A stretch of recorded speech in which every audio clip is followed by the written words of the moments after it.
भाविन, तुझे रसीद लेने को किसने कहा था? तुझे पता भी है कि हम रसीदों का रिकॉर्ड कैसे रखते हैं? મને ખબર છે બા, પણ आप ऑफिस में नहीं थी ना, इसलिए। नहीं थी तो रसीद लेने से पहले तूने मुझे पूछा था क्या? और रसीद मिलने के बाद भी तो नहीं बताया। नहीं बा, मैंने वो रसीद बच्चू भाई को फाइलिंग के लिए दी थी। जवा दो ना पार्वती बहन। केम जवा दो बच्चू भाई? और आप होते कौन हो मुझे ये बताने वाले कि मुझे क्या करना चाहिए और क्या नहीं? मेहुल, तू कितने साल से यहाँ काम कर रहा है? तूने इसे रसीद क्यों दे दी? इसे पता भी है कि यहाँ काम कैसे होता है? और भाविन, तुझे जितना कहा जाए उतना ही कर, समझा?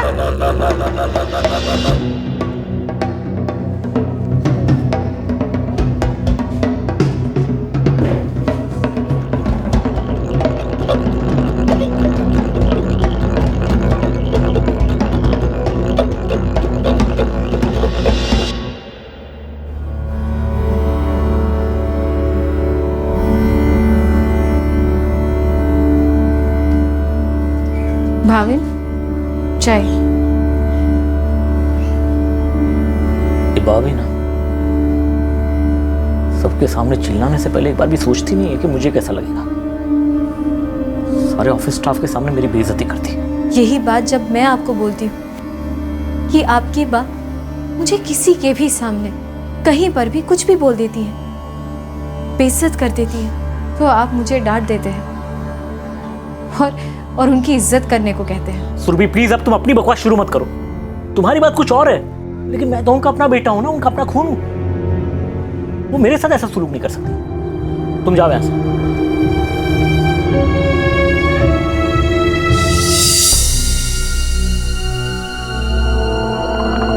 भाविन, किसी को भी बेइज्जत होना अच्छा नहीं लगता, पर ये बात तब समझ में आती है जब वो खुद पे बीतती है। सुरभि प्लीज, अब तुम ताने मारना बंद करो। मैं ताने नहीं मार रही हूँ, पर ये सच्चाई है कि आपकी बा एक बहुत ही घमंडी औरत है। उनको किसी की भी इज्जत करना नहीं आता। पर ये बात जब मैं आपके पास लेकर आती हूँ तो आप मुंह फेर लेते हैं। सुरभि, तुम मेरी बीवी हो, इसलिए तुम्हें बा की इज्जत करनी पड़ेगी। हाँ, उनकी रोज की बेइज्जती, उनकी सबके सामने बेमतलब की डांट फटकार, सब कुछ चुपचाप सहती रहो, है ना? तुम जाओ ऐसे।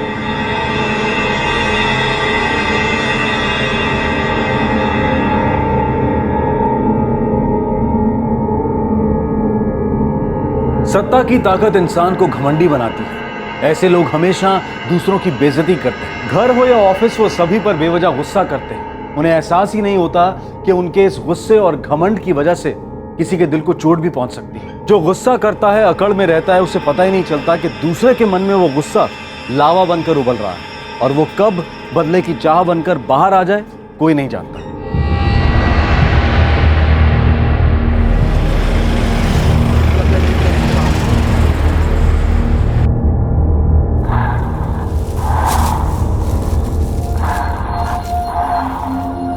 જો પાર્વતીબેન, નવો સ્ટોક આવ્યો છે। क्या जिग्नेश भाई, आप हमेशा वही पुराना स्टॉक ऊपर नीचे करके दिखा देते हैं। आपको लगता है मुझे बेवकूफ बना सकते हैं? अरे ऐसी बात नहीं है पार्वतीबेन, ये साड़ी तो कल ही आई है, ये देखिए। हाँ बा, ये बिल्कुल नहीं है। पिछली बार जब हम आए थे तभी नहीं थी। ये देखिए ना बा, कितनी अच्छी है। मैं तेरे पूछूं, अच्छे बुरे की समझ तो है नहीं, चुप नहीं रह सकती क्या? देखो जिग्नेश भाई, कुछ नया दिखाने को है तो दिखाइए, नहीं तो हम लोग चलते हैं। पार्वतीबेन आप भी ना। चल सुरभि, टाइम वेस्ट करने का कोई मतलब नहीं।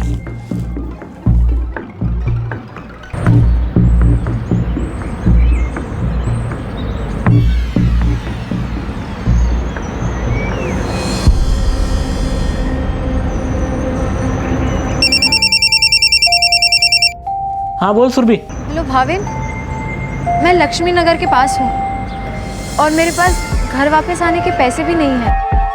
लेकिन बा कहाँ है? तुम तो बा के साथ गई थी ना। बा कहीं चली गई है। कहा था 15 मिनट में आएंगी, लेकिन अब 1.5 घंटा हो गया है और वो अब तक नहीं आई। और उनका फोन भी मेरे पास ही है। तो तुम एक काम करो, तुम वही रहो, मैं अभी आता हूँ। ठीक है। ये बा भी ना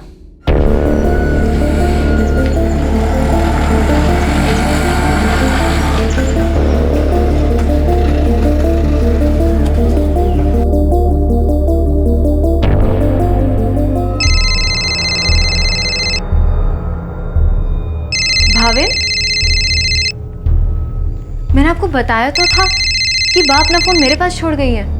यही है उनका फोन। सुरभि ये क्या हो रहा है, मेरी कुछ समझ में नहीं आ रहा है। मैं और बा साड़ी की दुकान पर थे। हमेशा की तरह बा ने वहां से कुछ भी नहीं खरीदा। फिर वहां से चलकर हम लक्ष्मी नगर तक आए। फिर वहां पर मुझे वेट करने को कहकर खुद कहीं चली गई।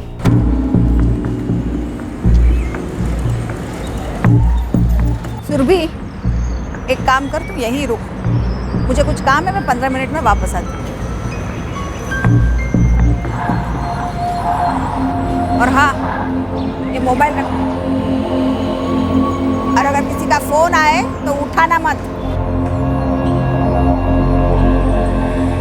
लगभग 4 बजे वो गई और 5:30 बजे तक वेट करने के बाद मैंने आपको फोन किया। बा मोबाइल भी साथ नहीं लेके गई? ना, तभी तो उनका फोन मेरे पास है।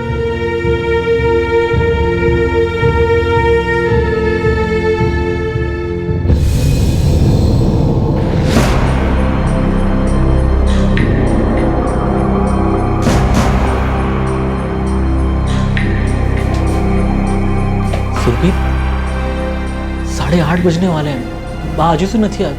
अब तो मुझे भी चिंता हो रही है। मैंने ऑफिस में भी फोन किया था, वहां पे भी नहीं है वो। पुलिस स्टेशन चले?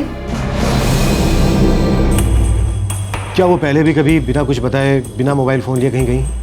नहीं सर, कभी नहीं। एक भी रुपया दिए बिना वो आपको इस हाल में छोड़कर चली गई, बस अपना मोबाइल फ़ोन देके? हाँ। क्या आप हमें शुरू से जो भी कुछ हुआ वो बता सकती हैं? दोपहर के कुछ 1:45 बजे थे। बा ऑफिस से लौट आई थी। उन्हें शॉपिंग के लिए जाना था, इसलिए करीबन 2:30 बजे हम निकल गए थे। हाँ सर, करीब 1:20 पे खाना खाने के लिए ऑफिस से निकली थी, तब मैं ऑफिस में ही था। हम दोनों साड़ी की दुकान पे गए और हमेशा की तरह उन्होंने वहां से कुछ भी नहीं खरीदा। और फिर एक काम कर, तू यहीं रुक, ये मोबाइल रख। उसके बाद मैंने भाविन को फोन किया। उन्होंने आपसे कुछ भी नहीं बताया कि वो कहाँ जा रही हैं? ना।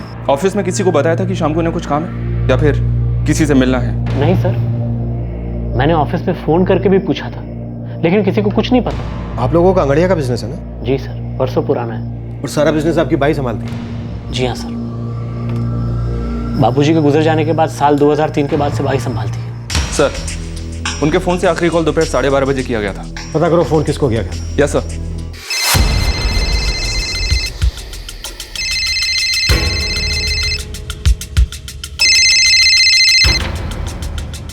हेलो, हाँ, कौन बोल रहे हैं? તમે કોણ? PSI Solanki, city police station. Hardik Sonvaria बोलूँ છું। आप पार्वती शेठ को जानते हैं? हाँ हाँ, वो अंगड़िया वाली ना? आज दोपहर 12:30 बजे आपकी उनसे बात हुई थी? हाँ हुई थी, डिलीवरी के लिए फ़ोन किया था। अच्छा, मुझे ये बताइए कि आपका बिजनेस क्या है? मेरा डायमंड का बिजनेस है और पार्वती बेन के अंगड़िया से हमारा बरसों का रिश्ता है। पर बात क्या है सर? बात यह है कि पार्वती बेन शाम से घर नहीं लौटी हैं। आपको कुछ आइडिया है कि वो कहाँ गई होंगी? नहीं साहब, पर कोई गड़बड़ है क्या? अब तो ऐसा ही लग रहा है, क्योंकि वो अभी तक घर नहीं लौटी हैं। नहीं साहब, मुझे कुछ मालूम नहीं है। ठीक है, हम बाकी के पुलिस स्टेशन और पेट्रोल टीम को इन्फॉर्म कर देते हैं। कल सुबह तक वेट करते हैं।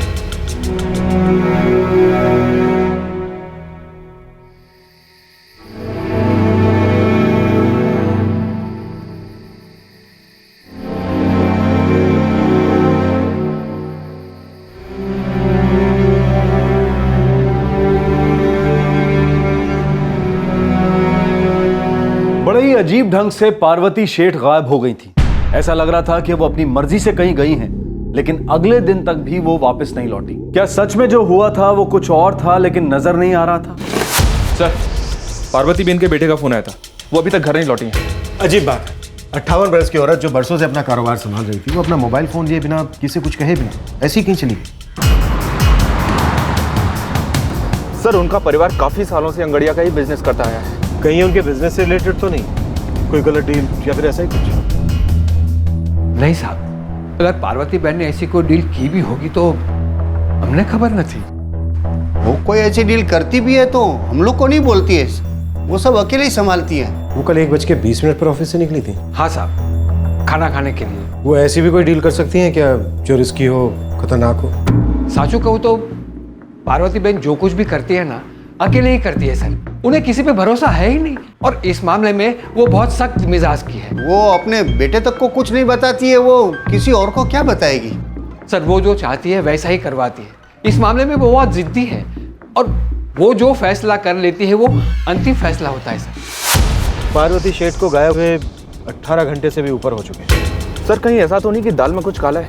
हो सकता है कि उन्होंने खुद ही अपने आप को इस तरह से गायब करने का प्लान बनाया हो। सर वो ऑफिस से शॉपिंग के लिए 1:20 पर निकली थी, लेकिन उसके बाद उन्होंने कोई शॉपिंग नहीं की। बस इतना कहकर कि वो 15 मिनट में लौट आएंगी, वो वहाँ से चली गई और अपना फ़ोन भी साथ लेकर नहीं गई। वो खुद गायब हुई हैं या किसी ने उन्हें गायब करवाया? कोई दुश्मनी?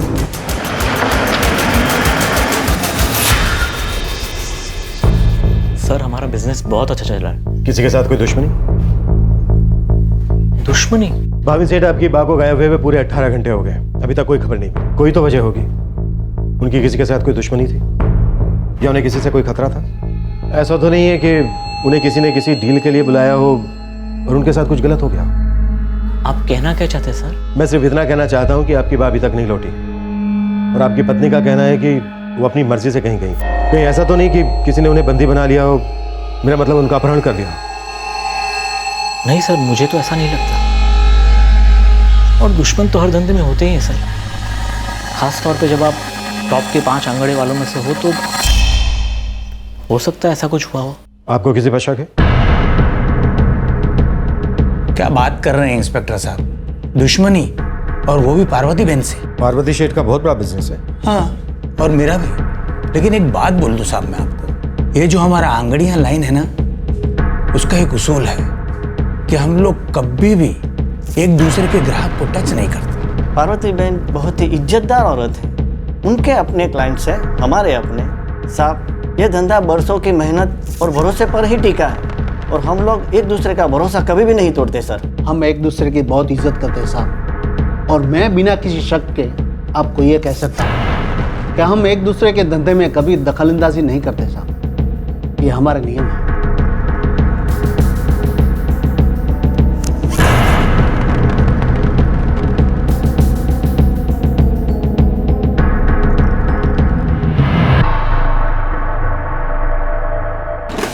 सर सभी रिकॉर्ड्स को अच्छी तरह से देख लिया है और चेक भी कर लिया है। चेक की कहीं कोई गुंजाइश नहीं है, सारे रिकॉर्ड्स प्रॉपर हैं। फिर और क्या वजह हो सकती है?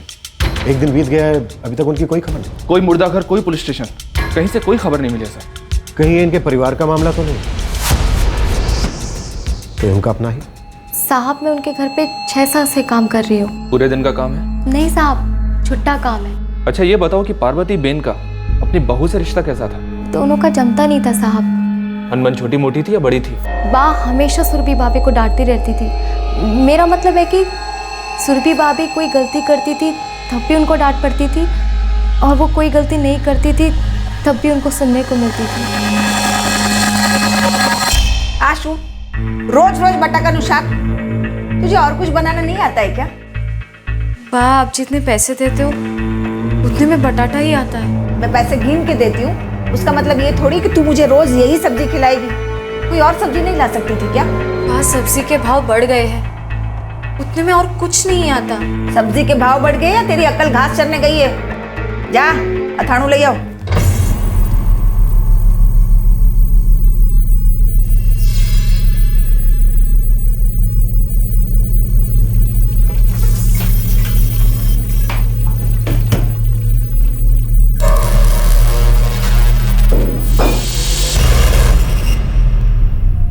साहब सुरभि भाभी बात से बहुत परेशान थी।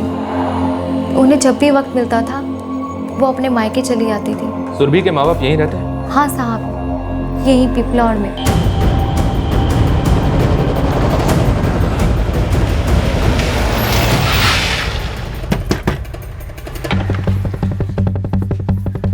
जी आप सुरभि शेठ के बापूजी हैं? हाँ जी सब, जब से पार्वती बहन के बारे में पता चला है ना, हम लोग भी बहुत परेशान हैं। आपकी बेटी सुरभि वो इंसान है जिसने आखिरी बार पार्वती शेठ को जाते हुए देखा था।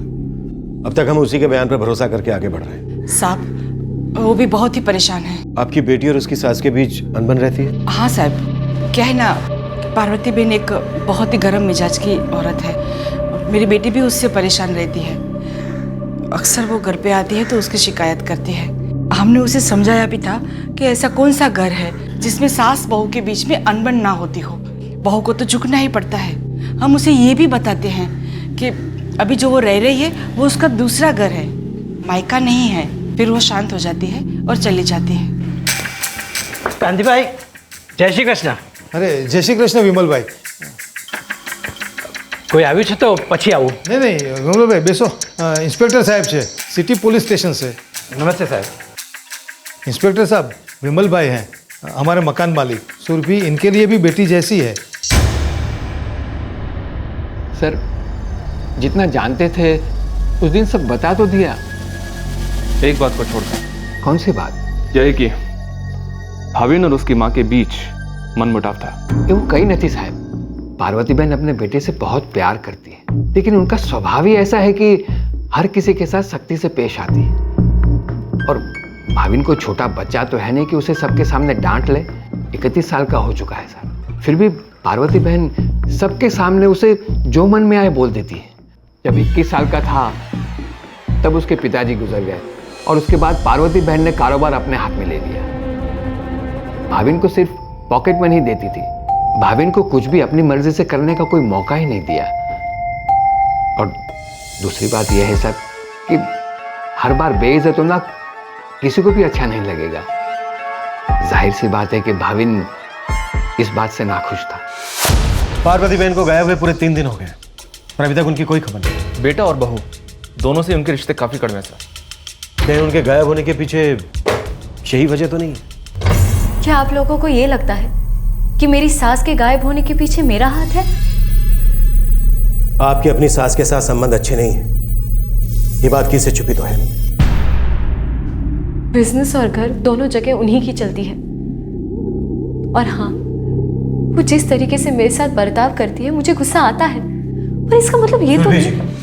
आप वो आखिरी इंसान हैं जिसने पार्वती शेठ को गायब होने से पहले देखा था। पर इसमें मेरी क्या गलती कि वो शॉपिंग के लिए मुझे साथ ले गई? लेकिन अपना मोबाइल फोन पार्वती शेठ आपको देकर क्यों जाएंगे और कहां? मुझे कैसे पता होगा सर? वो अक्सर मुझे शॉपिंग पे लेके जाती है और फिर खरीदती कुछ नहीं है। वो क्या करने वाली है, क्या करेंगी, मुझे आज तक समझ में नहीं आया है। और फिर मुझे कैसे पता होगा कि वो मोबाइल फोन मुझे क्यों लेके गई या फिर कहाँ गई? मेरे पास तो घर वापस जाने तक के पैसे नहीं थे। क्या आपके पति भाभी ने सबके पीछे? ये कैसी बात कर रहे हैं आप सर? फायदा तो उन्हीं का है, सारा बिजनेस, सारी प्रॉपर्टी, सब कुछ उन्हीं का हो जाए। अपनी माँ के होते हुए वो पाई पाई के लिए मोहताज है। अगर पार्वती शेठ नहीं रहे तो उनकी जिंदगी चैन से गुजरेगी।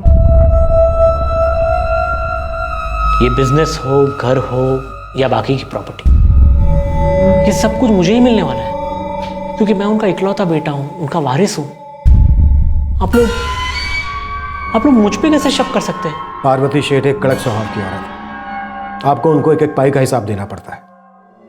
31 साल के हो गए आप, फिर भी अपनी मर्जी से 1 भी रुपया खर्च नहीं कर सकते। इस बात को लेकर आपको अंदर ही अंदर गुस्सा तो आता हो। तो इसका मतलब मैं अपनी माँ को गायब कर दूंगा? यही तो हम पूछ रहे हैं कि आपने गायब किया उन्हें। कैसी बातें कर रहे हैं आप? आपका दिमाग ठिकाने भी तो है। वो मेरी माँ है। एक ऐसी बात जो आपको आपके सिरे से जीने नहीं देती, जिस तरह की जिंदगी आप जीना चाहते हैं। फिर भी सर वो मेरी माँ है। हाँ, थोड़ी सख्त जरूर है, लेकिन मैं तो उनको बचपन से ऐसे देखता आ रहा हूं। देखिए, आप लोग मेरी माँ को ढूंढ नहीं पा रहे, इसलिए तरह तरह की कहानियां बना रहे हैं। कहानी कौन बना रहा है ये तो हमें पता नहीं। भाविन शेठ, हम ढूंढ नहीं पा रहे हैं या फिर हमें कोई ढूंढने नहीं दे रहा? अब मुझ पर उंगली उठा रहे हैं, मतलब क्या आपका? आप नहीं तो आपकी पत्नी से। क्या वो है सबके पीछे? क्या? देखो भाभी, हमको कम से कम पुलिस को आपकी पत्नी की कहानी पर यकीन नहीं हो रहा है। पार्वती शेठ जाते जाते अपना मोबाइल फोन उसे दे गई, ये बात हमारा मन नहीं मान रहा। सुबह झूठ नहीं बोलेगी। मैं जानता हूं कि वो बा से थोड़ी बहुत नाराज थी, लेकिन सिर्फ वही क्यों? बा के बर्ताव को कई बार हम भी समझ नहीं पाते थे। फायदा तो उसे भी होने वाला है। पार्वती शेठ के होते हुए वो चैन की जिंदगी नहीं जी सकती, और वैसे भी उन दोनों में कभी पहले पटी नहीं है। सर, सास और बहू के बीच किस घर में झगड़े नहीं होते? इसमें कौन सी नई बात है? इनका रिश्ता ही कुछ ऐसा है। हर सुपारी लेने वाले, हर हिस्ट्री शीटर पर नजर रखी, पर पार्वती बहन की सुपारी किसी ने नहीं दी साहब। कोई बाहर वाला हो सकता है? लगता तो नहीं है साहब। भाविन और सुरभि के फोन रिकॉर्ड से भी कुछ भी हासिल नहीं हुआ सर। उनके गायब होने से पहले की अब बात के कॉल्स में शक करने वाली कोई बात नजर नहीं आई। आज 5वां दिन है, पार्वती शेठ की अब तक कोई खबर नहीं मिली। तो ऐसे कैसे गायब हो सकती है? सर ऐसा हो सकता है कि वो खुद ही कहीं चली गई हो, किसी बात का उनको डर हो, कोई ऐसी बात जिसे सिर्फ वो जानती हो, कोई ऐसी बात जिसे वो सबसे छुपा रही है, या फिर ऐसी निकल पड़ी हो। सर उनके बारे में अभी तक जितना भी सुना है उससे तो ऐसे ही लगता है कि पार्वती बहन ऐसा कुछ कर सकती हैं। सर ऐसे केस में कोई ना कोई सुराग सामने आ ही जाता है। और कुछ नहीं तो कहीं ना कहीं से बॉडी मिल जाती है, पर यहाँ तो अभी तक कुछ हाथ नहीं। पार्वती शेठ के अचानक गायब हो जाने के बारे में पुलिस को अब तक कोई सुराग नहीं मिला था। अब तो ऐसा लगने लगा था कि वो अपनी मर्जी से ही कहीं चली गई, और फिर एक हफ्ते के बाद उनके बारे में खबर मिली।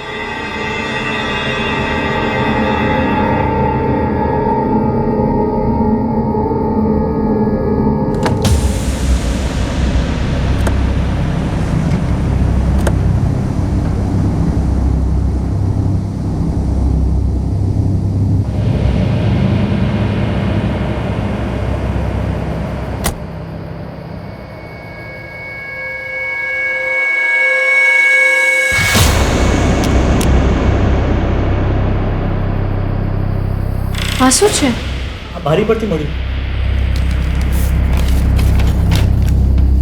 अगर तुमको सही में पार्वती बहन की फिक्र है तो कल दाबोली हाईवे पर आ जाओ और इंतजार करो। किससे भेजा ये? नाम नहीं लिखा।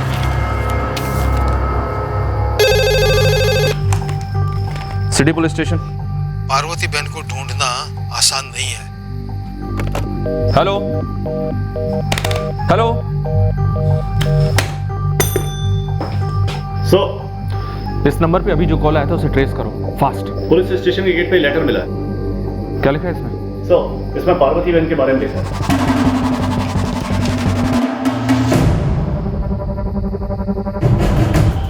भाविन भाविन पुलिस को खबर करते, अकेले नहीं जा सकते।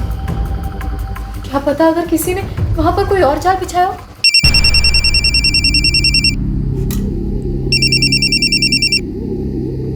हेलो, तुम्हें पार्वती बहन को सच में बचाना है। कौन बोल रहा है? रईस औरत है इसलिए मोटी रकम तैयार रखना। अपन मारी बा क्या छे? हेलो मारी बा क्या छे? किसका फोन था? सुरभि लगता है बा को किसी ने किडनैप कर लिया।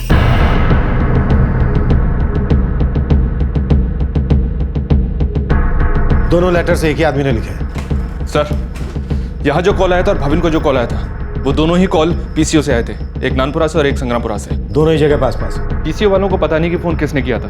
कॉइन बूथ था, वहाँ कोई बूथ वाला नहीं बैठा। सर अब क्या करेंगे सर? मेरी बाप मुसीबत में होगी। कल हम दाभोली जाएंगे, आखिर पता तो चले कि किडनैप करने वाला चाहता क्या है।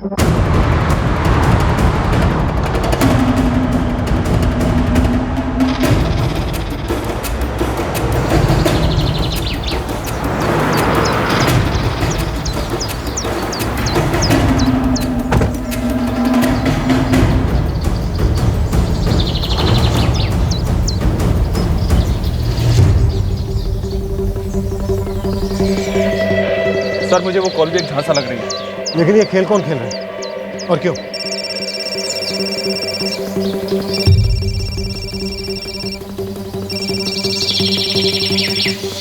मेरा फोन बज रहा है। Hello hello. पहुंच गया था बोली। अब गांव में जाओ, वहां नाले के पास एक बोरी मिलेगी, उसे देख लो। Hello hello. क्या बोला उसने? उसने कहा कि ये कोई आदमी था? हाँ। क्या कहा उसने?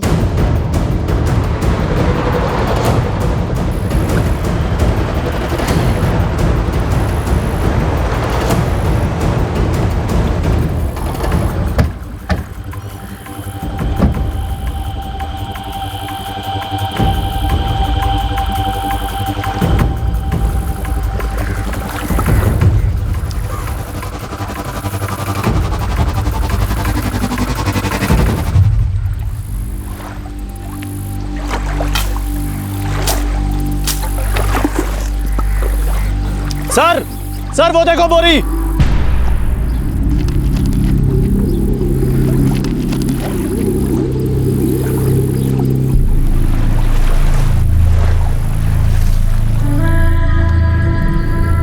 खोलो इसे।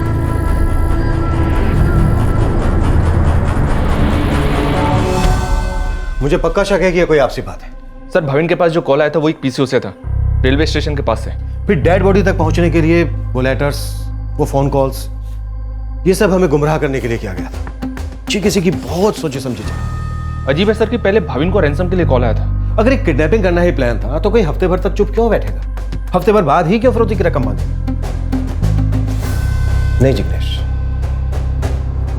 ये कोई किडनैपिंग का केस नहीं, बल्कि उनका मकसद ही पार्वती शेठ को मार डालना था। तो फिर ये कौन कर सकता है सर?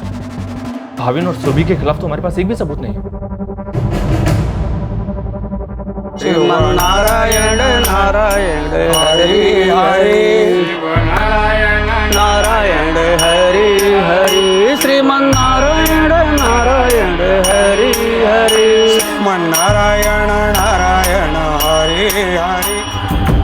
हमारे पास उनके खिलाफ कोई सबूत नहीं है, पर पार्वती शेठ के मरने का सीधा सीधा फायदा उन दोनों को होने वाला था। सुरभि को उसकी सास से छुटकारा मिल जाता और जीने की आजादी थी, और भाविन को अपनी स्ट्रिक्ट मां से हमेशा के लिए छुटकारा मिल जाता और उसकी सारी प्रॉपर्टी और बिजनेस दोनों उसके हाथ में आते। पर सर हमारे पास कोई सॉलिड सबूत नहीं है। ऐसा लग रहा था कि ये केस अब कभी सुलझ ही नहीं पाएगा। पुलिस हर तरह से इस केस के छोटे से छोटे सुराग को हासिल करने में लगी हुई थी, जिससे कि इस जुर्म का कोई सबूत हाथ लग जाए, लेकिन अब तक कुछ हाथ नहीं आया था। यह खून बहुत ही सफाई से किया गया लग रहा था, पर 4 महीने के बाद इस केस के आगे बढ़ने के कुछ आसार नजर आए, जिससे कि इस जुर्म के मुजरिमों का शायद पता चल सकता था। हमने हर पहलू से इन्वेस्टिगेशन की है, फिर भी एक भी सबूत नहीं मिला है। सिर्फ 2 लोग हैं जिन पर शक किया जा सकता है, एक पार्वती शेठ का बेटा भाविन शेठ, दूसरा उनकी बहू सुरभि।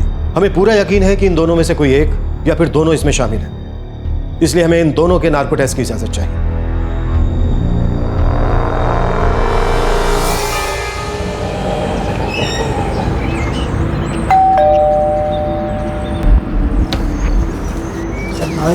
जी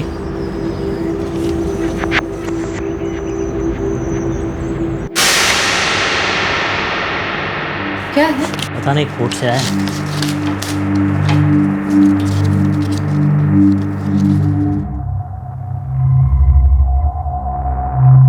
क्या लिखा है इसमें? सुरभि, कोर्ट ने पुलिस को हम दोनों की नार्को टेस्ट करने की इजाजत दी है। तारीख भी लिखी है 23 दिसंबर। पर इस टेस्ट में होता क्या है? उन्हें हम दोनों पर शक है सुरभि, सिर्फ हम दोनों। हाँ, पर ये नार्को टेस्ट होता क्या है? सुरभि, इस टेस्ट द्वारा अगर कोई भी झूठ बोल रहा है ना तो पकड़ा जाए। पर हम झूठ नहीं बोल रहे हैं। लेकिन ये उन्हें विश्वास नहीं आता ना।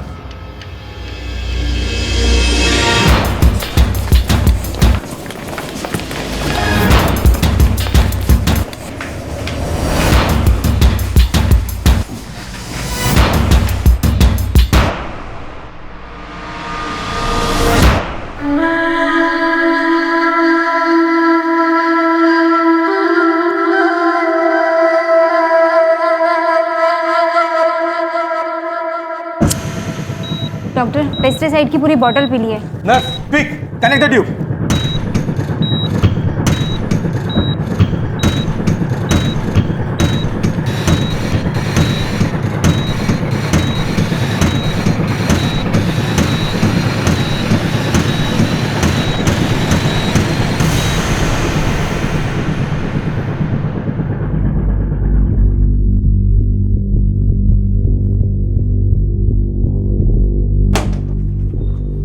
चाय लाना।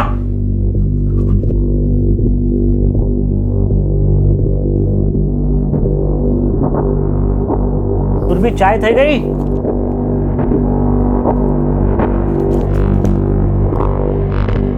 सुरभि,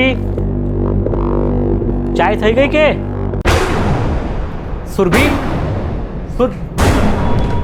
सर, सुरभि शेठ ने सुसाइड करने की कोशिश की है। क्या? जी हाँ सर, उसकी हालत काफी गंभीर है, वो हॉस्पिटल में है। नार्को टेस्ट से सिर्फ 2 दिन पहले। मूव।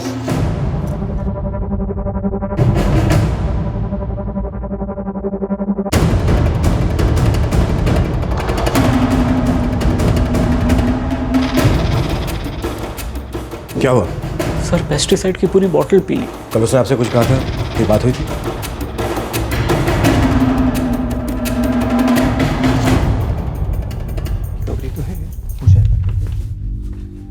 बॉडी से पॉइजन निकाल दिया है, पर कंडीशन अभी भी क्रिटिकल है। वो अपना स्टेटमेंट दे सकती है? अगले 48 घंटे बीतने के पहले कुछ नहीं कहा जा सकता, तब तक हमें वेट करना ही होगा।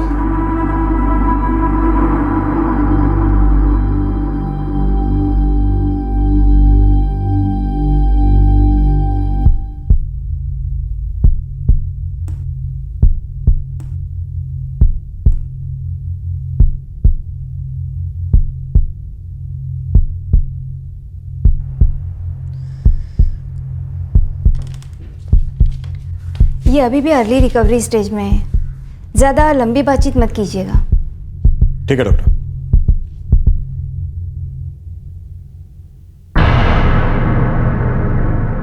सुरभि शेठ, आपने सुसाइड करने की कोशिश की, ये पुलिस केस है, हमें आपका स्टेटमेंट चाहिए। हम बेकसूर हैं, फिर भी आप लोग मुझ पर और मेरे पति पर शक कर रहे हैं कि हम झूठ बोल रहे हैं। हमने ऐसा तो नहीं कहा कि आप झूठ बोल रहे हैं। आप लोग सता रहे हैं हम दोनों को। जाहिर सी बात है सर, आप लोगों को खूनी मिल नहीं रहा है, इसलिए आप लोग ये साबित करने में जुटे हुए कि या तो हम दोनों या तो हम में से कोई एक बा के खून के लिए जिम्मेदार है। अभी तक हम ऐसे किसी नतीजे पर नहीं पहुंचे। आप लोग हम पर नार्को टेस्ट कराने की जबरदस्ती कर रहे हैं। क्यों? आपको डर लग रहा है? नार्को टेस्ट सिर्फ सच जानने के लिए। तो आपको हमारी बात सच नहीं लग रही? देखिए, हमारा काम है सच की तह तक पहुंचना। मैं जीना नहीं चाहती, मैं मर जाना चाहती हूँ, मैं मर जाना चाहती हूँ। ये लोग जीने नहीं देंगे हमें, ये लोग हमें जीने नहीं देंगे। पहले माँ ने जीना मुश्किल कर दिया था और अब ये लोग मुझ पर शक कर रहे कि माँ को मैंने मार डाला। मैं जीना नहीं चाहती, मुझे नहीं जीना। मैंने कहा था ना आपसे कि इनकी हालत अभी भी नाजुक है, प्लीज लीव। मुझे लगता है सुरभि जानती है कि कौन है इस सब के पीछे, या फिर वो खुद इसमें शामिल है। क्या पति पत्नी दोनों ने मिलकर भी किया है? लेकिन सर, हमारे पास अभी तक कोई सबूत नहीं है। हाँ लालो बोल। हाँ साहब, मालूम नहीं मेरे को जो पता चला है वो आपके कितने काम का हो, पर हो सकता है आपके काम का हो। सीधे सीधे बात बोल। साहब, जब से कोर्ट से नार्को टेस्ट का लेटर आया ना, पति पत्नी दोनों बेहद परेशान है और घबराए हुए हैं। इसमें नया क्या? सुरभि के माँ बाप उसको देखने पहले दिन आए, जैसे ही उसको शाम को थोड़ा सा होश आया ना साहब, उसके बाद से वे लोग अस्पताल नहीं गए। आगे बोल। कि घर पर भी कोई नहीं है, वे सामान लेकर भाग गए। कहाँ? वो नहीं मालूम साहब, मेरी नजर थी उन पर हर वक्त। अभी पता चला कि घर छोड़ के चले गए। उनका मकान मालिक विमल पारेख, वो हमेशा साथ में रहता। नमस्ते साहब। ये तो और भी अजीब बात है साहब, विमल पारेख भी सामान के साथ जा चुका है।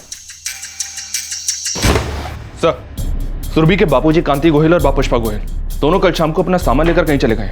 उन दोनों के फोन में बंद है। ये खबर हमें उनके पड़ोसियों से मिली है। और मकान मालिक? वो भी अपना घर छोड़कर कहीं चला गया है और उसका भी फोन बंद है।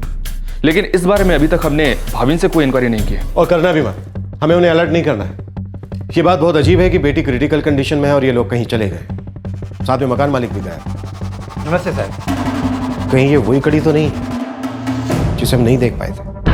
नहीं साहब, ये नहीं पता कहाँ के रहने वाले थे। और हाँ, ये पता है कि कांति भाई का एम्ब्रॉयडरी का बिजनेस था। उनके मकान मालिक भी यहाँ नहीं है। ये बात तो हमारी समझ में भी नहीं आई। दोनों परिवारों का खूब करीबी रिश्ता था। विमल भाई को कोई बेटा बेटी नहीं था, सुरभि को अपनी बेटी मानते थे। समझ में नहीं आ रहा साहब, विमल भाई अचानक कहाँ चले गए? हमेशा तो बोलकर जाते हैं। उनका नंबर भी बंद है। सब दोनों नंबर पे ट्राई किया। दूसरा नंबर है उनके पास? हाँ साहब, 2 नंबर है। आपके पास होंगे? हाँ, मैं अभी लाती हूँ। प्लीज। गुड न्यूज सर, दूसरे नंबर को ट्रैक किया है, वो ऑन है। कहाँ है वो लोग? इसी शहर में सर, होटल में रुके हैं।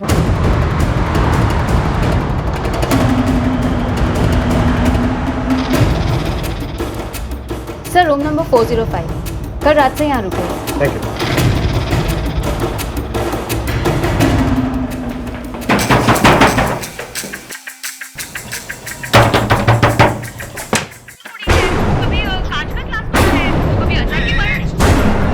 वो मैंने जानबूझ के नहीं तोड़ा है। तेज सुमन टेमी, सबको सेना भी बहुत शातिर निकले आप लोग।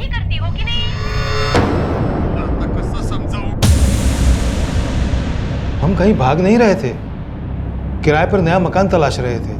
सुरभि के इलाज के लिए पैसा बचाना था। और इस काम में आपकी मदद करने आपके मकान मालिक विमल पारेख अपना घर छोड़कर आ गए किराए के मकान में रहने के लिए। साहब मैं तो इनकी सिर्फ मदद कर रहा था। सुरभि मेरी बेटी जैसी ही है। चलिए आपकी कहानी तो हो गई। पुष्पा बहन, आपको कुछ कहना है?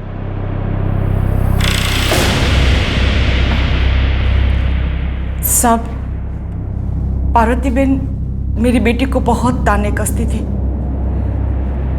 बहुत परेशान करती थी उसको। हर बार वो रोती रोती घर पे आती थी। वो देखकर हम परेशान हो जाते थे। सब्जी के भाव बढ़ गए या तेरी अकल घास चरने गई है? जा। अच्छे बुरे की समझ तो है नहीं। मुझे रसीद लेने को किसने कहा था?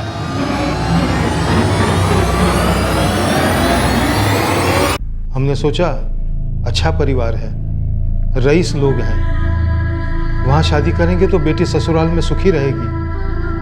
पता नहीं था मेरी बेटी हर रोज परेशान रहेगी। साहब पार्वती बहन के पास क्या कमी थी, फिर भी अपने बहू और बेटे को तंग करने में न जाने उन्हें क्या खुशी मिलती थी। मतलब आपको सब पता था कि पार्वती शेठ कहीं गायब नहीं हुई, बल्कि उनका खून हुआ है। वो कह रही थी कि कल दोपहर शॉपिंग पे जाना है। कहाँ? उन्हें साड़ी खरीदनी है, जो कि वो खरीदेंगी नहीं। मेरे पास एक साड़ी है, उन्हें पसंद आएगी। मैंने अपने हाथों से बनाई है, बहुत महंगी है। कौन सी दुकान पे जाएगी वो?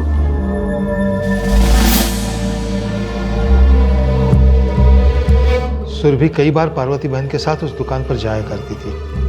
वो जानती थी वहां क्या होगा। वो जानती थी कि कहां तक दोनों पैदल चलेंगे और फिर रिक्शा करेंगे।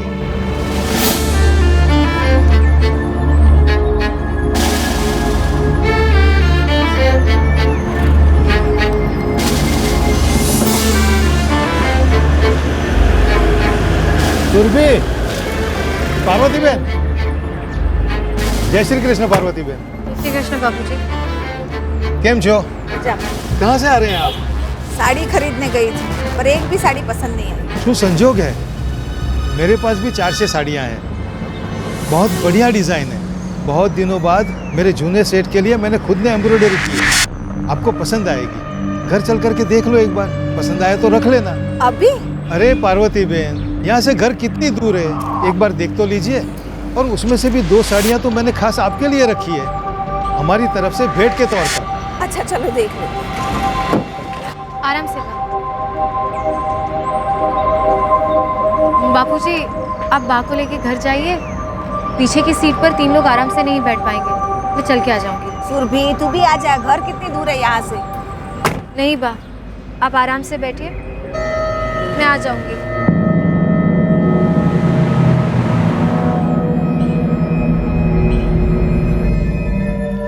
तो ये पूरी तरह से प्लान था कि सुरभि पार्वती शेठ का मोबाइल फोन अपने पास रख ले।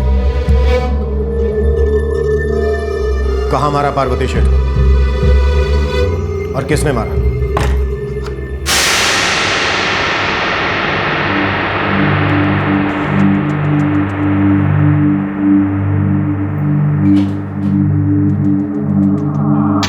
पार्वती बहन, आप मेरी बेटी को तंग करना बंद करेंगी या नहीं? ये कैसी बात कर रहे हैं आप समधी जी? आप कब तक सुरभि को ऐसे ही सताएंगी? अच्छा, तो साड़ी एक बहाना था मुझे यहाँ तक लाने का। शू नहीं तुम्हारे पास है, धन दौलत है, इतना बड़ा कारोबार है, घर है, पर आप है ना, आपका दिमाग खराब है, खराब। सबको परेशान करने में मजा आती है आपको। जबान संभाल के बात करो। औकात सोचा तुम्हारी? एहसान मानो मेरा कि आपकी बेटी को अपनाया, कमी क्या है? आराम से तो रह रही है। आराम से नहीं रह रही हमारी बेटी पार्वती बहन, आप दिन रात उसे तंग करती रहती हैं। आपको शायद पता नहीं, आपका बेटा भी इन हरकतों से तंग आ चुका है। कहीं पर भी किसी के भी सामने आप उन दोनों की बेइज्जती कर देते हो। और एक नौकरानी के सामने मेरी बेटी की बेइज्जती करने की हिम्मत कैसे हुई तुम्हारी? और दिन रात उसको ताने कसती रहती हो। बहुत सुन ली तुम लोगों की बकवास, मैं जा रही हूँ। चाहिए तो अपनी बेटी को भी लाके रखो इसी घर में। देखो, मुझे छूने की गलती मत करना, बहुत महंगा पड़ेगा। तुम्हें पता नहीं है मेरी पहुंच कहाँ तक है। आज के बाद ना तुम रहोगी ना तुम्हारी पहुंच। तुम्हारे जाने के बाद सब चैन से जिएंगे। हमने लाश को घर में ही छिपा के रखा था, फिर जैसा तय था वैसा ही सुरभि ने किया, और रात को हम लाश को नाले के पास फेंक आए। वो फोन कॉल्स और लेटर्स? पार्वती बहन को ढूंढना आसान नहीं है। तुम्हें पार्वती बहन को सच में बचाना है तो रुपया तैयार रखना। रईस औरत है इसलिए मोटी रकम तैयार रखना। पहुंच गए दापोली, अब गांव में जाओ। वहां नाले के पास एक जूट की बोरी मिलेगी, उसे देख लो। मैंने पुलिस स्टेशन फोन किया था और विमल भाई ने भाविन को। भाविन विमल भाई की आवाज नहीं पहचानता था। 1 हफ्ते तक इंतजार क्यों किया? लाश को हम तक पहुंचाने के लिए नाटक क्यों किया? हमें लगा था कि पुलिस लाश को ढूंढ लेगी और फिर खून और लूट का केस बन जाएगा। हमने सारे गहने भी निकाल लिए थे, ऐसा कुछ हुआ नहीं, और अखबारों में केस बहुत ही आने लगा। और जब लाश 1 हफ्ते तक नहीं मिली तो हमने सोचा कि केस को अपहरण का केस बना दे, ताकि पुलिस को जल्द से जल्द लाश मिल जाए और किसी तरह केस बंद हो जाए। हमें पता चल चुका था कि आपको भाविन और सुरभि पर शक है। उन पर तो हमें पहले से ही शक था, बल्कि लगभग यकीन था कि वो दोनों इसमें शामिल। क्या भाविन भी इस प्लान में आप लोगों के साथ मिला हुआ था? नहीं, उसे कुछ पता नहीं था। इस वजह से आप लोगों ने भागने की कोशिश की थी। सुरभि ने हमें चले जाने को कहा था। वो डर गई थी नार्को टेस्ट से। उसे लगा था वो सच उगल देगी। उसने आत्महत्या की कोशिश की। उसने हमें चले जाने को कहा था। उसने कहा था कि वो आत्महत्या की जिम्मेदार पुलिस को ठहराएगी। मुझे अभी भी यकीन नहीं हो रहा है कि आप लोगों ने 58 साल की एक औरत को मारने के लिए इतनी सारी प्लान की। उसने सुरभि का जीना मुश्किल कर दिया था। वो औरत समझ ही नहीं पा रही थी कि उसके गुस्से, उसकी अकड़, उसकी बेइज्जती की वजह से वो अपनों को दुखी कर रही थी।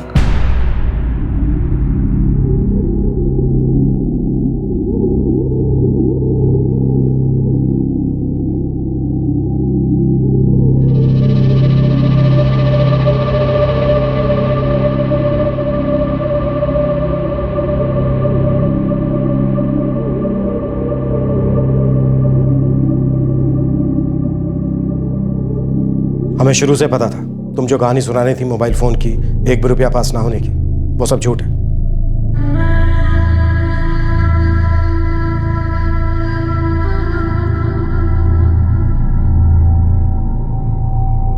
हम तुम्हारे ठीक होने का वेट करेंगे।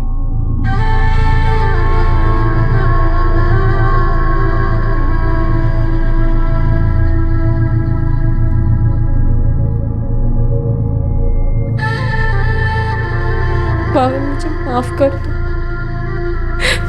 मुझे माफ कर दो। उन्होंने हम दोनों की जिंदगी नर्क बना दी थी। मैं उनके साथ जी सकती थी, मैं नहीं जी सकती थी वैसे।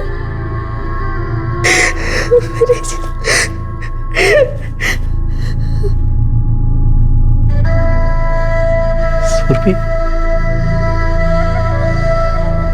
वो बात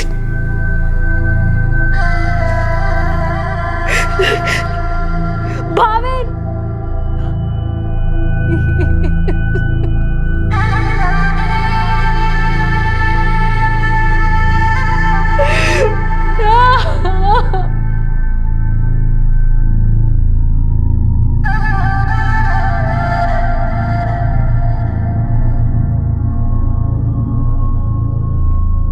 पार्वती शेठ के सभी गहने पुलिस ने सुरभि के माता पिता के घर से बरामद कर लिए हैं। सुरभि के पिता कांति गोहिल, मां पुष्पा गोहिल और पिता समान विमल पारेख, इन तीनों को न्यायिक हिरासत में ले लिया गया है। सुरभि अभी हॉस्पिटल में है जहां उसका इलाज चल रहा है, लेकिन डिस्चार्ज होते ही उसे भी गिरफ्तार कर लिया जाएगा। सुरभि शेठ, कांति गोहिल, पुष्पा गोहिल और विमल पारेख, इन चारों को आईपीसी की धारा 302 खून के लिए और 120 भी आपराधिक षड्यंत्र करने के लिए लगाई गई है। और इसके अलावा धारा 365 के तहत गलत उद्देश्य से किसी व्यक्ति का अपहरण करने और बंदी बनाने के लिए भी उन्हें दोषी ठहराया गया है। भाविन अभी सदमे में है। हालांकि वो अब भी सुरभि के इलाज का खर्चा उठा रहा है, लेकिन अब वो उससे वहां मिलने नहीं जाता है। गुस्सा, अहंकार, सत्ता की ताकत और घर में और ऑफिस में अपने से छोटे लोगों का दमन करना, इसके नतीजे क्या होंगे बहुत बार लोग ये समझ नहीं पाते। जो बार बार दबाए जाते हैं उनके अंदर एक रिश्ता घाव होता है, एक दर्द होता है, और फिर पलट कर जवाब देने की इच्छा जागती है, बदला लेने की ख्वाहिश जागती है। और गुस्से में वो ये समझ नहीं पाता है कि किसी की जान लेना एक बहुत बड़ा अपराध है। मौत सिर्फ उस इंसान को मारती है, ना कि उसके गुस्से, उसके अहंकार को। किसी की जान लेने से अपनी जिंदगी के दुख दर्द कम नहीं हो जाते। समझदारी इसी में है कि अगर कोई व्यक्ति आपका जीना मुश्किल कर दे तो आप उससे दूर चले जाएं और अपनी एक नई दुनिया बसा लें। बदला लेना सिर्फ बेवकूफी और कायरता का प्रतीक है।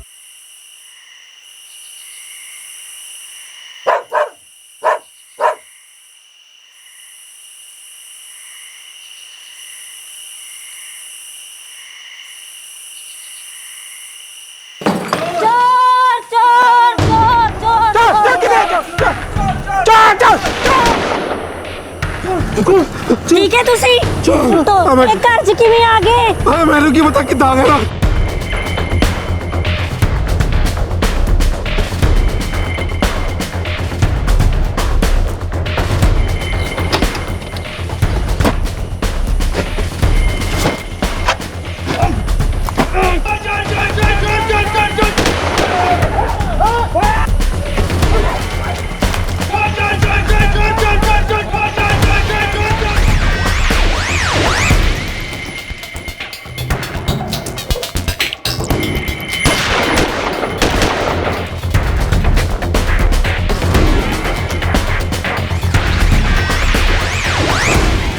सर, आसपास के चारों गांव में जिन जिन के पास भी लाइसेंसी हथियार हैं चेक कर लिए हैं सर, सभी निर्दोष लगते हैं। मतलब ये गैंग बिना लाइसेंस के हथियारों और कारतूसों का इस्तेमाल कर रहा है। फिर तो इन्हें पकड़ना और भी मुश्किल होगा सर। इतने सारे खबरी फैले हैं, फिर भी इन गैर कानूनी हथियारों और गोले बारूद की तस्करी जारी है। अब तो एक ही तरीका है सर, हमें किसी भी तरह इन्हें रंगे हाथों पकड़ना होगा। और ये आसान गल नहीं है सर, इनके वारदात करने का कोई एक तरीका नहीं है। ये कभी वारदात करते हैं। 8 महीने हो गए हैं इनके इस तांडव को चलते। 15 डकैतियां और सारी की सारी एक ही तरह से अंजाम दी हुई, एक ही मोडस ऑपरेंडी, बंदूकें चमकाना, लोगों को डराना, लूटना और भाग जाना। किसी के पास तो इनकी कोई खबर होनी है। महेंद्र सर, अपने सारे कॉन्टैक्ट्स निकालो और जितनी जल्दी हो सके कुंडली निकालो सालों। चाल लगा देंगे सर। सिलसिलेवार डकैतियां हो रही थी। इस गैंग के आतंक का साया सर पे नाच रहा था, लेकिन उनका पता लगाना टेढ़ी खीर साबित हो रहा था, क्योंकि वारदातों में इस्तेमाल बंदूकें और कारतूस गैर लाइसेंसी थे। कुछ रिपोर्ट्स के मुताबिक भारत में हत्या, डकैती, लूटपाट और छीना झपटी जैसे 85% अपराधों में गैर कानूनी हथियारों का इस्तेमाल होता है। काफी राज्यों में इस तरह के हथियारों, गोली बारूद के कारखानों की भरमार है, जिनकी तस्करी पूरे भारत में की जाती है, और कई बार इनकी कीमत सिर्फ 300 रुपए होती है। इन देसी बंदूकों और कट्टों के अलावा कानूनी कारखानों में बने लेकिन गैर लाइसेंसी हथियारों की तस्करी भी पूरे भारत में की जाती है, जिन्हें प्रभाव और इस्तेमाल में बेहतर समझा जाता है। ये चंडाल चौकड़ी बेधड़क एक के बाद एक डाके डाले चली जा रही थी, लेकिन उन तक जब पहुंचा गया तब वो एक ऐसे अपराध को अंजाम दे रहे थे जो उनके तरीके से अलग था।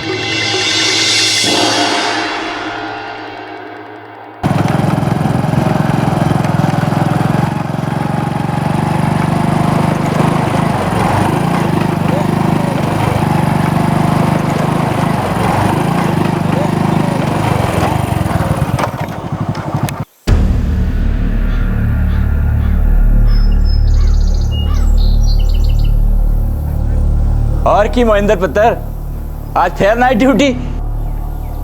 हाँ दाऊ जी।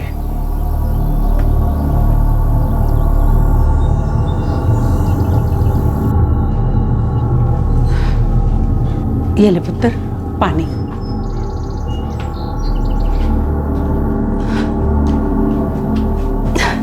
कब तक गुस्सा रखेगा पुत्र?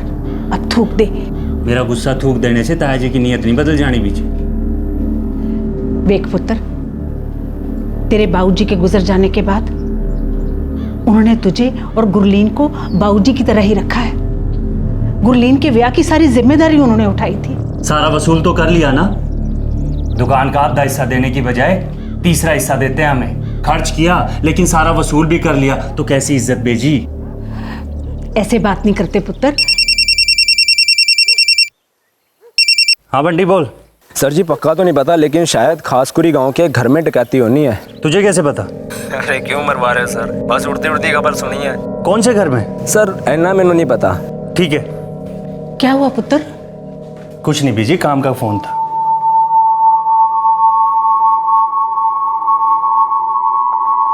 हाँ पराठे ला भाई, ले भाई।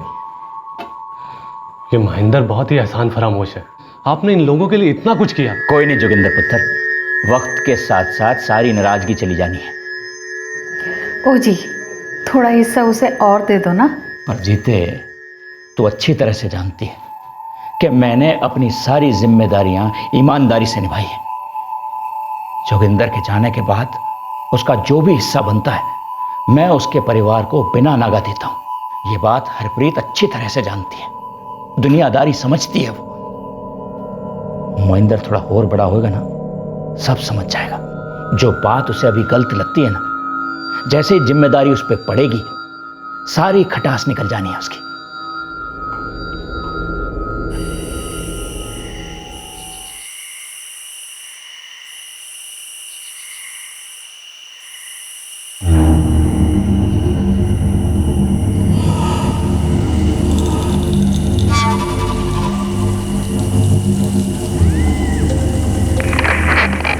हम यही इंतजार करेंगे। हम पोजीशन में हैं, लेकिन खबर पक्की है ना? उम्मीद करते हैं कि खबर सही हो।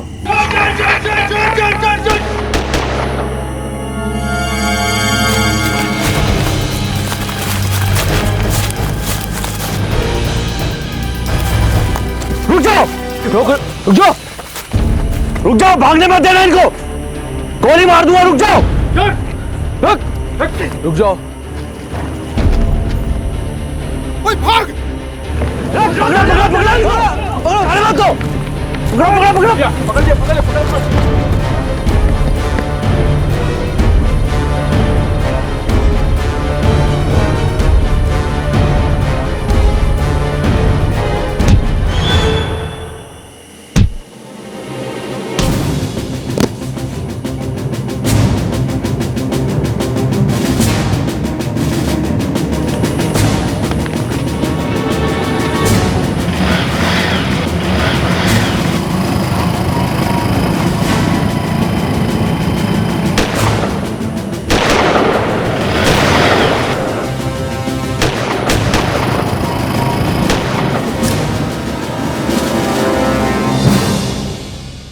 मौका हाथ में था, लेकिन मुजरिम बाल बाल बच निकले। काफी दिनों तक फिर कोई और डकैती नहीं हुई। पुलिस को उन्हें धर दबोचने का दूसरा मौका नहीं मिला, लेकिन महीने भर बाद उन्होंने बहुत करीब हमला बोला। मोहिंदर एक डकैत को पहले ही देख चुका था। ऐसा लग रहा था जैसे ये लुटेरे अब अपनी पहचान को और छिपाए नहीं रखना चाहते हैं। मोहिंदर, तूने भी उस डकैत को देखा है और उसने भी तुझे।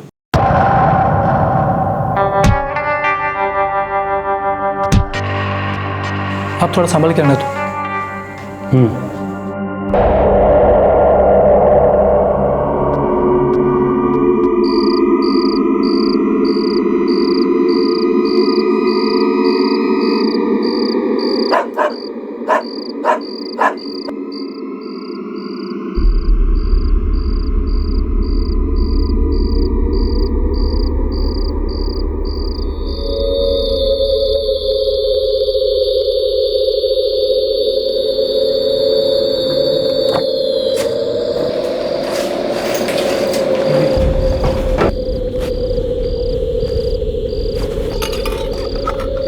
वो नहीं है यहाँ।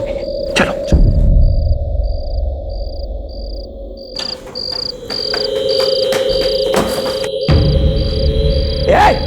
कौन है? चोर, चोर, पकड़ो, पकड़ो।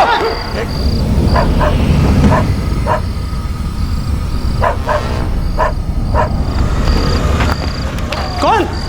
बाबूजी, बाबूजी, बाबूजी, बाबूजी,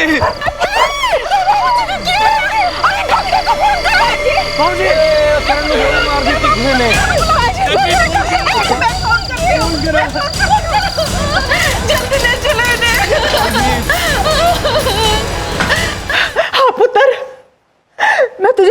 बता पाई। क्या है कि एम्बुलेंस को भी फोन करना था ना। आप कैसे हैं ताया जी? पता नहीं, ऑपरेशन के लिए अंदर लेकर गए हैं। मैं अस्पताल आता हूँ बीजी।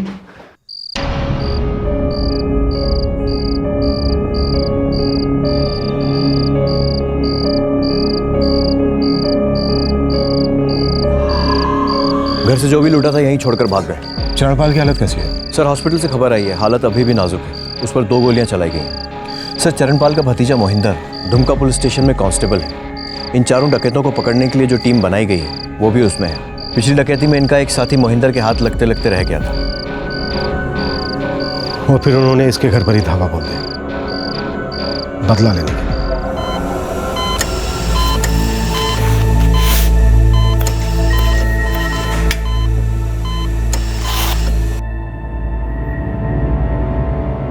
आ गया पुत्र। तेरे ताया जी की हालत तो अभी भी बहुत नाजुक बनी हुई है।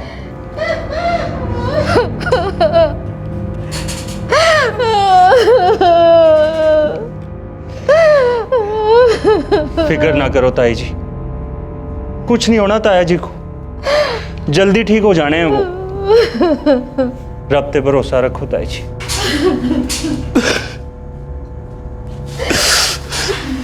जगमोहन ठीक हो जाने हैं ताया जी।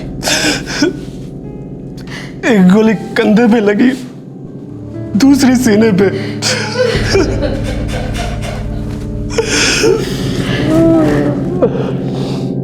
वो पक्का मेरे वास्ते ही आए और साथे मैं छड्डांगा नहीं उन्होंने। जगमोहन मोहिंदर तुम चिंता मत करो, तुम हमारे डिपार्टमेंट के हो, हम पूरा जोर लगा देंगे इन लोगों को पकड़ने के लिए। लगता है तुमसे बदला लेने के लिए क्या है ये इन लोगों ने। सर मैं 8 महीने से इन लोगों के पीछे पड़ा, उनमें से एक तो मेरे हाथ में आकर फिसल गए। वो लोग डर गए होंगे क्योंकि तुमने उन्हें देख लिया था। वो बदला तो तुमसे लेने आए थे, तुम्हारे ताया जी बेकार में उनका शिकार हो गए। सब पिछली सारी डकैतियों में तो सिर्फ लोगों को डराने के लिए हवा में गोलियां चला देते, इस बार कुछ अलग किया है। सर मैं इसकी इन्वेस्टिगेशन टीम में रहना चाहूंगा। मोहिंदर दुमका थाने की टीम में तुम पहले से ही हो जो उनको पकड़ने के लिए बनाई गई थी। देखो इमोशनल मत हो, यकीन करो हमारा, वो लोग हमारे हाथ से बच नहीं पाएंगे। सर मुझे बहुत बुरा लग रहा है, सिर्फ मेरी वजह से ताया जी इतनी तकलीफ झेल रहे हैं।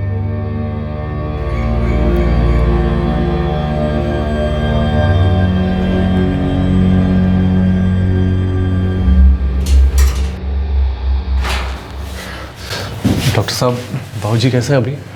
कंडीशन तो बहुत ही क्रिटिकल है, उनके कंधे की गोली अभी तक निकाल नहीं पाए हम लोग। आज फिर ऑपरेशन करेंगे। क्या हम उनको भेज सकते हैं अभी? जी हाँ, पर बेहोश है, दवाइयों का असर अभी भी है। Excuse me.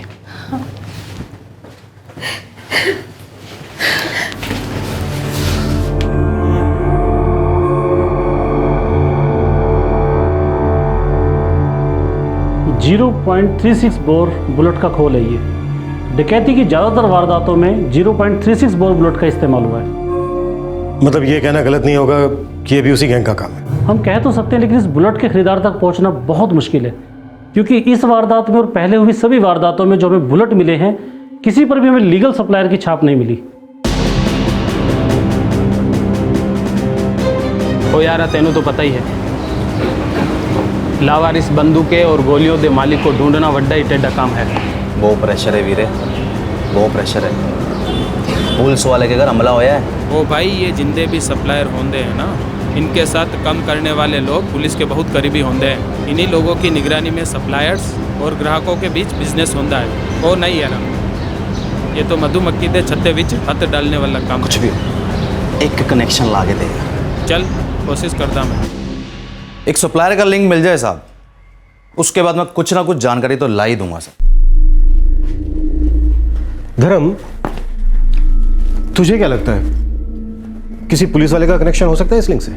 साहब मुझसे पूछ रहे आप? साहब काम बहुत मुश्किल है, एक दिन का टाइम दो साहब मुझे, मैं कुछ ना कुछ तो निकाल ही लाऊंगा साहब। सर, दुमका पुलिस ने लाइसेंसी हथियार स्कैन किए हैं, लेकिन कोई सुराग नहीं मिला।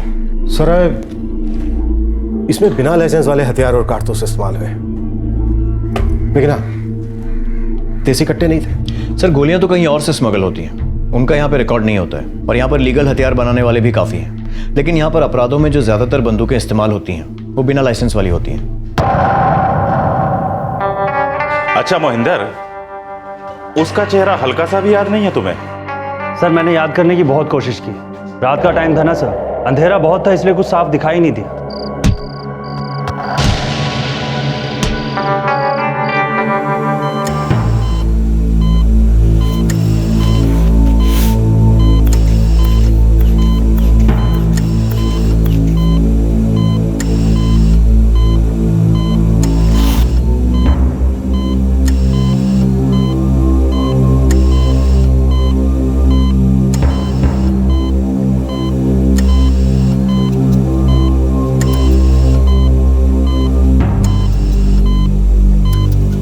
मैनू माफ कर दो ताऊ जी,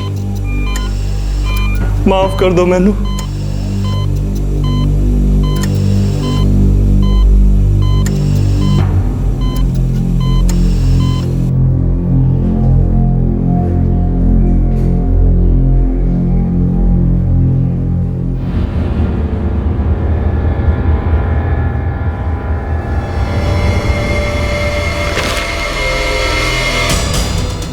क्या हुआ? यानी मुश्किल है, पकड़े जाएंगे। चल चल। जो डकैत अब तक सिर्फ लूटपाट कर रहे थे, दहशत फैला रहे थे, अब एक कत्ल की कोशिश में भी उनका हाथ था। लेकिन लग रहा था कि शिकार ठीक से उनके निशाने पर बैठ नहीं रहा था। पुलिस उनके पीछे पड़ी थी, चूहे बिल्ली का खेल चले जा रहा था। पर जहां वो हमला करना चाह रहे थे, क्या उनकी उस अगली कोशिश से पहले वक्त रहते पुलिस उन तक पहुंच पाएगी? अरे यार मुझे नहीं फंसना है यार इसमें यार। मेरी गारंटी कुंदन, कुछ नहीं होगा तुझे, नहीं फंसेगा तू। हाँ तो तू पहले क्लियर कर लेना, साला ऐसा ना हो मैं दोनों तरफ से फंसूं। इधर पुलिस भी मुझ पर गोली चलाए, उधर मेरा लिंक भी मुझे मार डाले। कुछ नहीं होगा बोला ना, मैं क्या पहली बार काम पे लगा हूँ। अच्छा चल ठीक है, फिर मिलता हूँ मैं।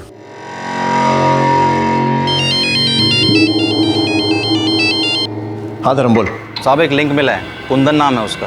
कहाँ मिलेगा? मैं फिक्स करता हूँ साहब। पर साहब वो उधर का खबरी भी है, वो संभालना साहब आप। तू फिक्स तो कर। ठीक है साहब।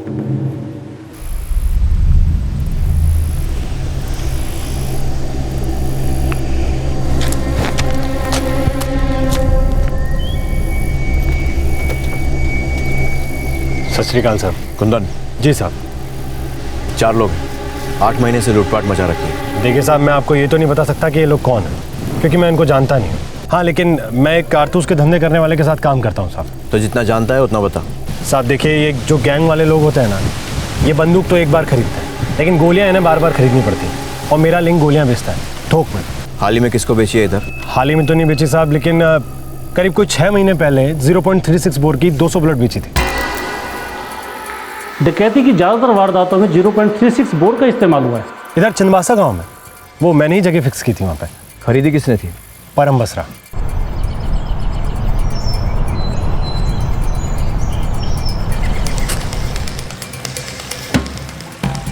ये 200 हैं। हाँ इतनी तो चाहिए थी मुझे।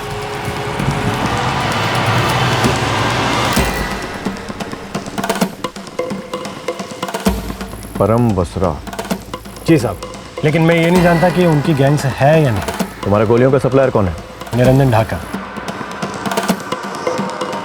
लेकिन साहब आप उसको हाथ मत लगाना साहब, वो मेरा लिंक है। ठीक है, मैं इस परम बसरा का पता लगाता हूँ, लेकिन इस बीच अगर निरंजन ढाका कोई भी नई डील करता है तो तू मुझे बताएगा। ठीक है।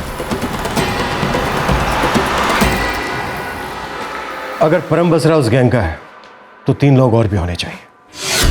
सर कुल मिलाकर 4 लोग हैं, ढूंढते हैं, पता लग ही जाएगा। ढूंढो, लेकिन जरा भी भनक नहीं लगनी चाहिए।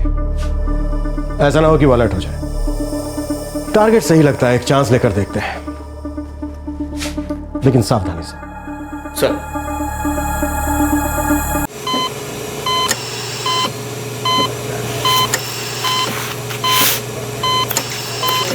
कंधे से गोली निकाल दी गई है। अब बाबूजी को ठीक होने में और कितना टाइम लगेगा? थोड़ा वक्त लगेगा। अगर सब कुछ ठीक रहा तो 15 दिन में उनको छुट्टी भी दे देंगे। हाँ पर ध्यान रहे, उनको पूरी निगरानी की ज़रूरत है। एक गोली हार्ट के पास लगी थी, जानते हैं ना? जी डॉक्टर साहब।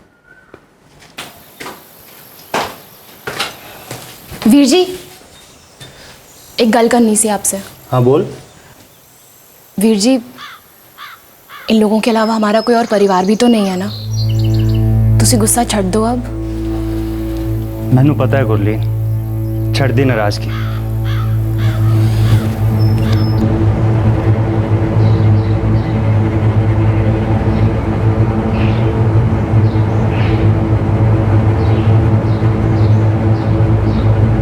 परम डेयरी में काम करता है। 3 दोस्त हैं जी उसके। गुरु सचदेवा जो सब्जी बेचता है,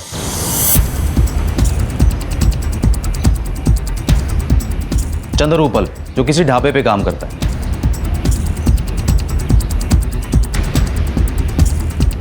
और तीसरा है जी यशपाल जोहल जो चाय का ठिया लगाता है। ये वही लोग हैं, इसका कोई सुराग हाथ लगाते रहे? नहीं साहब, लोकल मार्केट में मैंने बहुत पता किया, इन्होंने कोई सामान नहीं बेचा। अगर ये वही लोग हैं तो जरूर लूट का सामान कहीं बाहर बेचते होंगे। सर गोलियां तो पक्का इसी परम बसरा ने खरीदी है और इसके पास कोई लाइसेंसी हथियार भी नहीं है। सराय एक काम करते हैं, उठा लेते हैं सारों को। उठा तो लें सर, एक रिस्क है। क्या? अगर मोटी चमड़ी निकला तो कुछ उगलेगा नहीं, बेल पे जल्दी बाहर भी आ जाएगा और हमारी मेहनत पे सब पानी फिर जाएगा सर जी। फिर तो एक ही रास्ता बचता है हमारे पास, हमें इनके अगले हमले का इंतजार करना होगा, या फिर किसी बड़े कांड में इन्हें रंगे हाथों पकड़ना पड़ेगा। धर्म जी सर। अपने बंदों से कहो कि निगरानी रखें इन पर, मुझे एक एक हरकत पर नजर चाहिए। जी सर।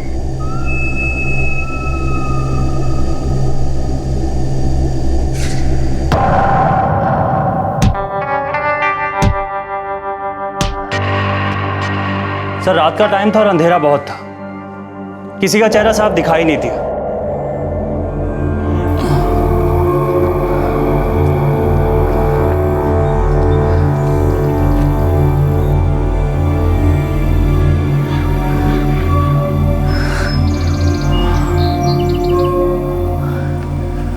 वापस घर आकर पुत्र की कितना अच्छा लग रहा है।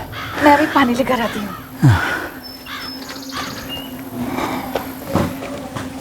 ताऊ जी, जिन्होंने आप पे हमला किया है ना, जल्दी पकड़े जाने हैं वो।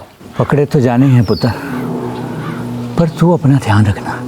जी ताऊ जी।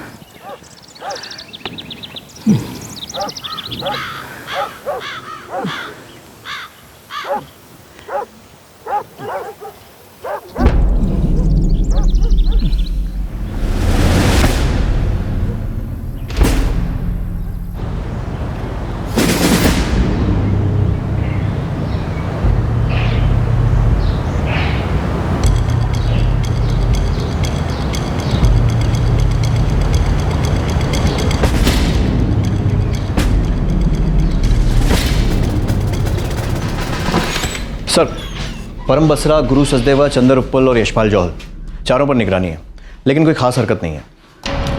सराय मुझे तो शक हो रहा है कि हम सही रास्ते पर हैं भी या नहीं। अगर ये उसी गैंग का काम है तो क्यों फालतू में वो किसी को गोली मारने लगे? क्यों जानबूझकर अपने लिए मुश्किल खड़ी करेंगे कि पुलिस उनके पीछे हाथ धोकर पड़ जाए? सर वो आए तो मोहिंदर को मारने थे, जो मिला नहीं और बीच में उसका ताया आ गया। अब ये तो अंदाजा ही है ना सराय, कहीं ऐसा तो नहीं कि चरणपाल का इससे कुछ लेना देना हो?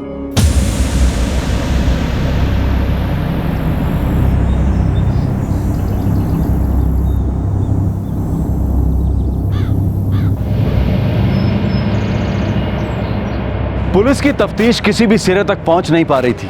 पुलिस के पास संदिग्ध अपराधी तो थे, लेकिन उनके खिलाफ सबूत एक भी नहीं था। इस बीच गैंग ने अपने हमलों में कमी कर दी थी। करीब 2 महीने गुजरे और एक अहम जानकारी पुलिस के हाथ लगी। साहब पक्का पता नहीं, लेकिन परम बसरा हो सकता है। कितनी डील होनी है वो मालूम नहीं साहब, लेकिन निरंजन ढाका ने कच्चा घोड़ा गांव के भारी इलाके में मुझे हरी झंडी बताने को बोला था। अगर मैंने बोला कि सब सेफ है तो कल 12 बजे डील पक्की। ठीक है, हम लोग पहुंच जाएंगे। हाँ साहब, लेकिन मुझे और निरंजन ढाका को कुछ नहीं होना चाहिए। ओए तो फिक्र न कर।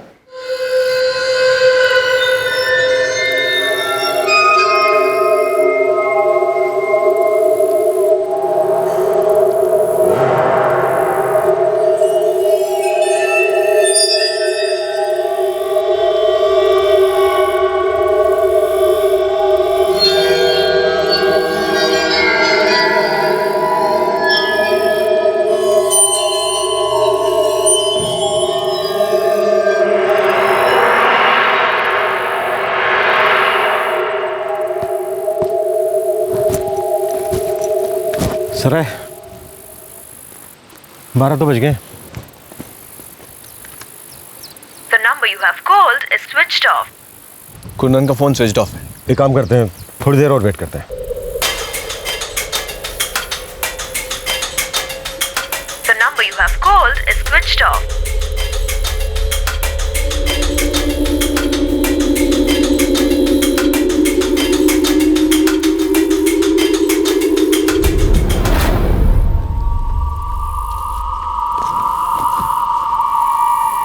सर मुझे लग रहा है झूठी खबर थी।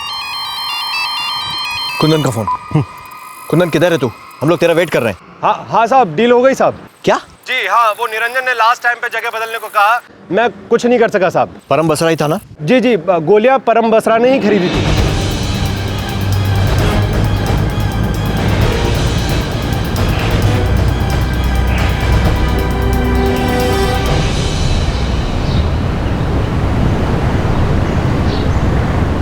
साहब देखिए, आप मेरे को इस झंझट से दूर रखिए। आप, वो आपका टारगेट परम बसरा था ना, आप उसे धर लीजिए साहब। हाँ ठीक है सर।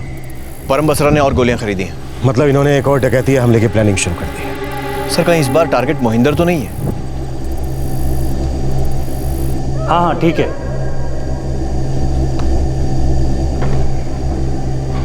एक खबर मिली है, लेकिन कच्ची पक्की है। पता लगाकर इन्फॉर्म करता हूँ सर। कवर की जरूरत पड़े तो बताना। सर गुरु सचदेवा, चंदर, उपल, यशपाल, जौहल तीनों अपने घर पे नहीं है। तीनों के फोन भी बंद आ रहे हैं। मतलब कोई डकैती या फिर हमला बस होने ही वाला है। यही है हमारा टारगेट। हाँ धर्म साहब, चारों परम बसरा, गुरु, चंद्र, यशपाल सब साथ ही यहाँ पे खासकुरी गांव के खंडरों में अभी भी हैं? जी साहब। ठीक है सर, चांडाल चौकड़ी साथ में है, अभी पकड़ सकते हैं। मूव।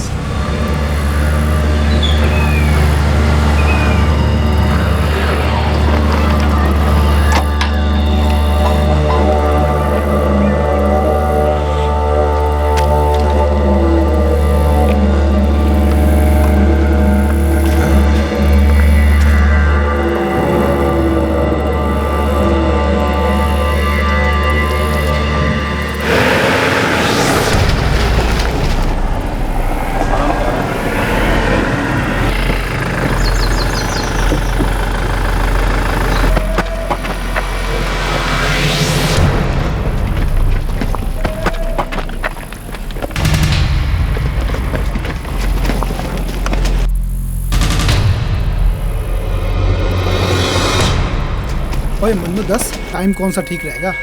ओ जी, कल करें तो आज कर, टाइम तो अभी सही है। सर तुम जिससे को लगा इधर से परमिंदा, तुम उधर।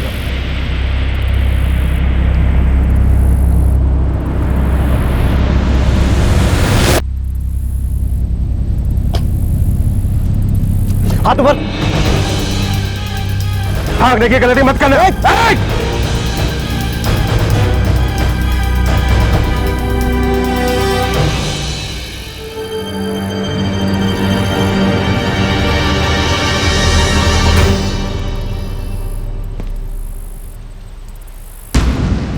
महेंद्र, तू यहाँ इन लोगों के साथ क्या कर रहा है? सर मुझे खबर मिली थी कि ये लोग यहाँ हैं। तुझे इन्फॉर्मेशन मिली और तू हमें बिना बताए यहाँ आ गया? पीआई गौरव से बात हुई थी सर मेरी। लगता तो नहीं है कि तू इन्हें यहाँ गिरफ्तार करने आया। कुछ और ही खिचड़ी पक रही थी। जांच टीम को लगा कि दाल में कुछ काला जरूर है। मोहिंदर वहां पर चारों डकैतों के साथ पाया गया था और साफ जाहिर था कि वो वहां पर उन्हें पकड़ने के लिए नहीं आया था। तो फिर वो वहां क्यों आया था? अरे पुत्र, किथे जा रहा है तू? बीजी पुलिस स्टेशन जा रहा हूँ। महेंद्र उन लोगों के साथ ही है और वो लोग तो कुछ और ही बता रहे हैं। आता हूँ। सत श्री अकाल साहब। सत श्री अकाल। जगमोहन, मोहिंदर के साथ तुम्हारी या तुम्हारे पिताजी की कोई अनबन थी क्या? थी तो सही, लेकिन इस हमले से पहले थी। उसके बाद तो जी सब ठीक हो गया था। किस बात को लेकर थी अनबन? जी वो महेंद्र को हमेशा लगता था कि हम उसके और उसकी माँ के साथ कोई धोखेबाजी कर रहे हैं। हमारी किराने और परचून की दुकान है, जिसको पहले मेरे बाबूजी और जोगिंदर चाचा, महेंद्र के पिताजी मिलकर चलाया करते थे। 7 साल पहले जोगिंदर चाचा जी गुजर गए। उसके बाद मेरे बाबूजी महेंद्र और उसकी माँ को दुकान की कमाई का कुछ हिस्सा देते हैं, लेकिन महेंद्र को लगता है कि ये हिस्सा बराबर का नहीं है, ये उसके साथ धोखेबाजी है। साहब आप ही बताओ कि ये हिस्सा बराबर का कैसे दें, क्योंकि दुकान का पूरा काम तो मैं और बाबूजी मिलकर संभालते हैं। लेकिन साहब आप ये सब कुछ क्यों पूछ रहे हो? और आप मुझे महेंद्र की कौन सी बात बताने वाले थे? देखो जगमोहन, हमने महेंद्र को उस गैंग के साथ पकड़ा है जो तुम्हारे घर में घुसा था, जिन्होंने तुम्हारे पिताजी पर गोली चलाई। ऐसा नहीं है कि वो चोरी करने आए थे और गलती से गोली चल गई। वो तुम्हारे पिताजी को मारने ही आए थे।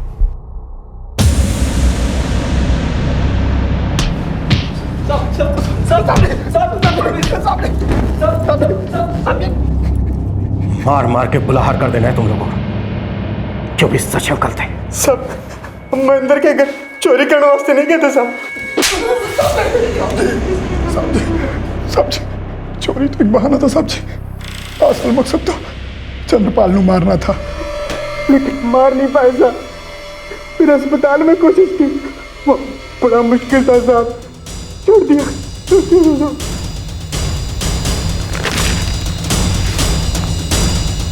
क्या हुआ? क्या नहीं, मुश्किल है।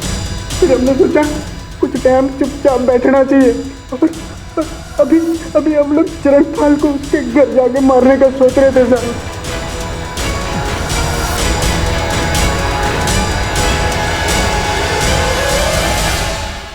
मतलब तुम लोग उसे मारने के लिए एक हमलावर प्लान कर रहे थे? जी साहब। अगर मैं गलत नहीं हूं तो ये सारी प्लानिंग महेंद्र की करी धरी है ना? जी साहब। सालों महेंद्र ने किया ये सब?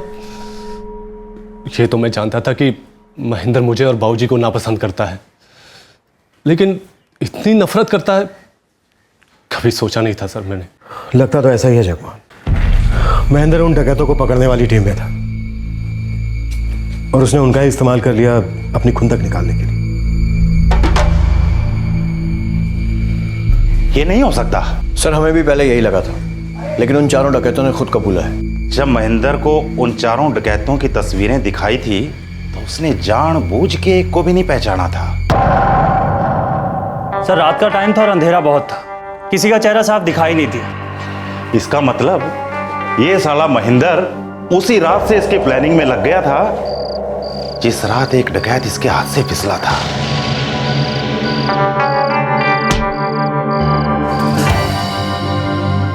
उन चारों ने कबूल कर लिया है कि तूने ही अपने ताया को मारने की उन्हें सुपारी दी थी। तू चाहे अब कितनी भी नौटंकी कर ले कि तू वहां सिर्फ उन्हें पकड़ने के लिए गया था। तेरा भांडा फूट चुका है।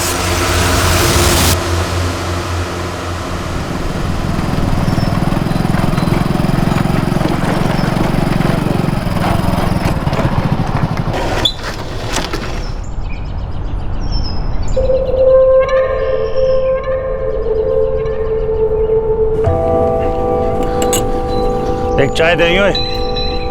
जी साहब।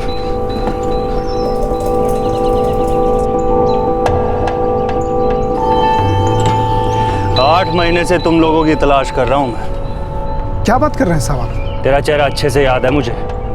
तू उन 4 डकैतों में से एक है ना? जी जी साहब, क्या बात कर रहे हैं? मैं तो एक मामूली चाय वाला हूँ।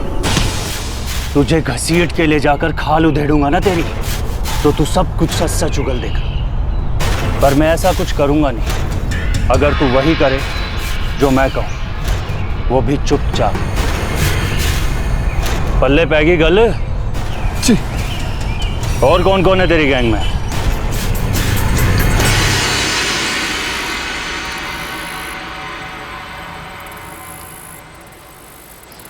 एक बंदा है, उसे ऊपर पहुंचाना है।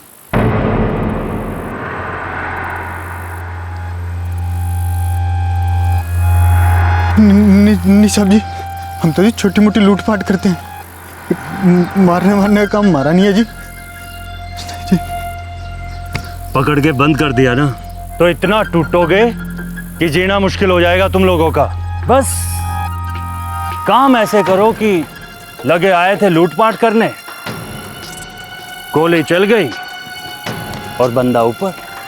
मैं तुम लोगों में से किसी का नाम भी जाहिर नहीं होने दूंगा। बड़ा खतरनाक काम है जी। हमें क्या मिलेगा जी? तुम लोगों के पास कोई चारा नहीं है, मना तो तुम लोग मुझे कर नहीं सकते, लेकिन फिक्र मत करो, कुछ ना कुछ जरूर दूंगा, लेकिन काम होने के बाद, समझ गए? उड़ाना किसको है जी? हाँ, मैंने अपने ताऊजी को मरवाने की कोशिश की, लेकिन बच गए वो। मैंने तो दोबारा कोशिश की थी उनको मरवाने की। कब से धोखा देते आ रहे हैं हमें। सब कुछ आगे जाके अपने बेटे को ही तो देने वाले थे। तू तो एक पुलिस वाला था, अच्छी तरह से जानता था कि जुर्म कर कर कोई बच नहीं सकता। जिन लोगों को पकड़ने के लिए तुझे काम पर लगाया था, तूने उन्हीं लोगों को अपने काम पर लगा लिया।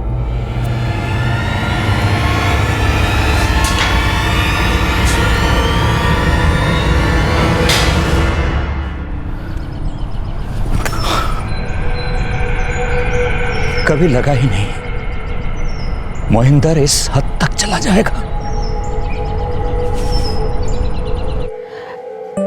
मैं तुझे बार बार समझाती रही, ऐसे फालतू का बैर रखना गलत है पुत्र। ऐसा क्या धोखा दिया तेरे ताया जी ने तुझे? हाँ, उन्होंने तो हमारी देख रेख की है। ताया जी तो अपने पापा जैसे थे वीर जी। इतनी छोटी सोच हो गई तेरी। तूने अपनी तो इज्जत खत्म की ही, हमारा भी सर नीचा कर दिया शर्म से।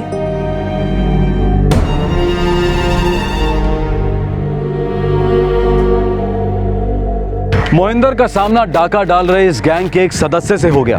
मोहिंदर ने इसे अपने नीच इरादों के लिए इस्तेमाल किया और अपने ताया जी चरणपाल पे गोली चलवा दी, जिनसे वो काफी वक्त से नाराज था। चरणपाल जी की हालत अब भी नाजुक है, लेकिन उनकी सेहत में दिन ब दिन सुधार हो रहा है। जो भी हथियार ये गैंग इस्तेमाल करता था, वो सारी बंदूकें, वो कारतूस गैर कानूनी और बगैर लाइसेंस के थे। जांच से सामने आया कि जिन बंदूकों का इस्तेमाल किया गया था, वो एक लाइसेंस्ड गन मैन्युफैक्चरिंग यूनिट से चुराई गई थी। उस कारखाने में एक गैंग मेंबर काम करता था। वो रात के अंधेरे में बंदूकों को वहां से निकालता और फिर उनका इस्तेमाल किया जाता। बाद में उन्हें साफ करके उनकी सही जगह पर पहुंचा दिया जाता। इसलिए गैंग का सुराग मिलना और मुश्किल हो रहा था। कुछ रिपोर्ट्स के मुताबिक लाखों गैर कानूनी, गैर लाइसेंसी हथियारों का इस्तेमाल पूरे देश भर में अपराध के लिए किया जाता है। ये बंदूकें, पिस्तौलें, कारतूस, गोलियां पूरे देश में तस्करी के जरिए पहुंचती हैं। इनके अलावा बहुत से इल्लीगल हथियार बनाने वाले कारखाने प्रशासन की नाक के नीचे काम करते हैं। क्या ऊपर की रजामंदी के बिना ये कारखाने एक भी दिन चल सकते हैं? मानव तस्करी और ड्रग तस्करी की तरह हथियारों की तस्करी की जड़ें भी पूरी दुनिया में फैली हैं, जिसपे एक बहुत बड़ी इकोनॉमी टिकी है। आपसे फिर मुलाकात होगी क्राइम पेट्रोल दस्तक में एक और नए केस के साथ। तब तक अपना ख्याल रखें, सुरक्षित रहें और सबसे जरूरी सतर्क रहकर एक अच्छे नागरिक का फर्ज अदा करें। जय हिंद। इस तरह के और भी एपिसोड देखने के लिए हमारे चैनल को सब्सक्राइब करें और बेल आइकन दबाना ना भूलें।